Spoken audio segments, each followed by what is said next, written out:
Това е един опит да се види един от СС-ите колко е широк за около 5-6 джипа, ами за целия екстрем отиде може би повече от близо едно топче ролка, което е 500 метра. Така, ето е лентата тук. Атакува се това деренци. Отсреща се вижда лентата къде е.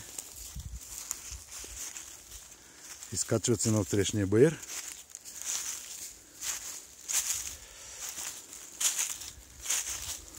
Всичкото това е полоса за около 6 джипа. Не знам дали на клипа ще се види. И отсреща започва спускането. Всеки си избира откъде. Това е полосата на спускането, която също е за около 5 или 6 джипа.